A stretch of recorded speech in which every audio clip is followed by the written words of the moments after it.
చంద్రమౌళి గురుస్వామి తిరుపతి చంద్రమౌళి గురుస్వామి వారు స్థాపించినటువంటి అష్టాదశ మహాశాస్త్రు పీఠం అక్కడ తప్పకుండా రావాలని వారి తనేడు శర్మ గురుస్వామి గారు ఇక్కడ వచ్చారు.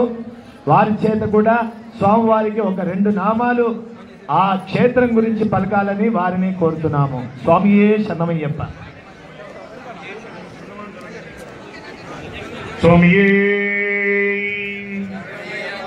ఈరోజు ఈ యొక్క పూర్ణ పుష్కల కళ్యాణం చేస్తున్నటువంటి సమాజం వారికి శుభాకాంక్షలు. చాలా అద్భుతంగా ఈ కార్యక్రమాన్ని చేశారు. ఒక సాధారణమైనటువంటి భక్తులుగా వచ్చి దీన్ని చూడాలని ఆనందం అనిపించింది. ఆ సమాజం వాళ్ళందరినీ పేరు పేరున అభినందిస్తున్నాం.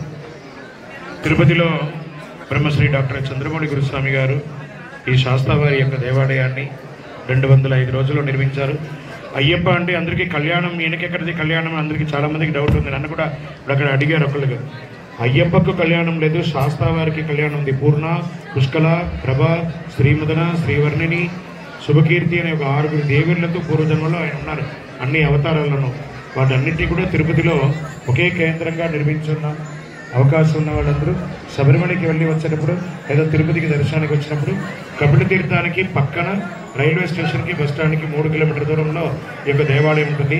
ఈరోజు ఇంత చక్కగా నిర్వర్తించినటువంటి ఈ సమాజం వారికి పేరు పేరున పాదాలకి నమస్కరిస్తూ ఎంతో అద్భుతమైనటువంటి కళ్యాణోత్సవం.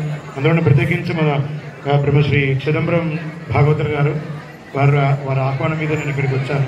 చాలా సంతోషం. వారికి కూడా పేరు పేరున చిదంబరం గారు నమస్కారం, కృతజ్ఞతలు.